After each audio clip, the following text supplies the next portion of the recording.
जब हम स्वयं जीवन के शिल्पकार हैं, तो चलो हम अपनी मुश्किलें को हराते हैं, जीवन में मुस्कुराते हैं। जब आप प्रभु से जुड़ जाओगे, तो आपकी परीक्षा प्रारंभ हो जाएगी।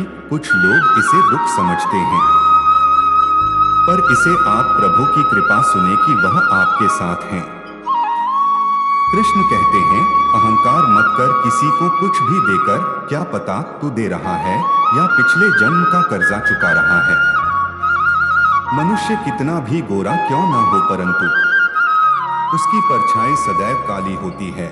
मैं श्रेष्ठ हूँ, यह आत्मविश्वास है, लेकिन सिर्फ मैं ही श्रेष्ठ हूँ, यह अहंकार है। इच्छा पूरी नहीं होती तो क्रोध बढ़ता है, और इच्छा पूरी होती है तो लोभ बढ़ता है। इसलिए जीवन की हर स्थिति में धैर्य बनाए रखना। जीवन में आधे दुख इस वजह से आते हैं क्योंकि हमने उनसे आशाएं रखी जिनसे हमें नहीं रखनी चाहिए थी, और आधे दुख इस वजह से कि हमने उन लोगों पर संदेह किया जिन पर नहीं करना चाहिए था। बुरे कर्म करने नहीं पड़ते हो जाते हैं, और अच्छे कर्म होते नहीं करने पड़ते हैं।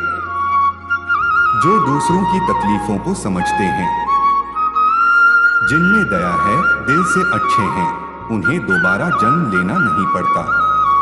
कृष्ण कहते हैं, यह बात हमेशा याद रखो, कैसे भी हालात हो, किसी प्रकार का अन्याय, पाप या किसी भी गलत बात का समर्थन नहीं करोगे, चाहे वह पति या पुत्र। कर्म का धर्म से अधिक महत्व है, क्योंकि धर्म करके भगवान से मांगना पड़ता है, पर कर्म करने पर भगवान स्वयं फल देता है।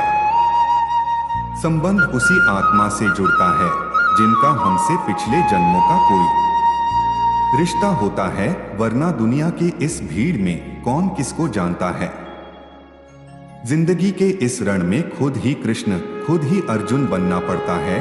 रोज अपना ही सारथी बनकर जीवन के महाभारत से लड़ना पड़ता है।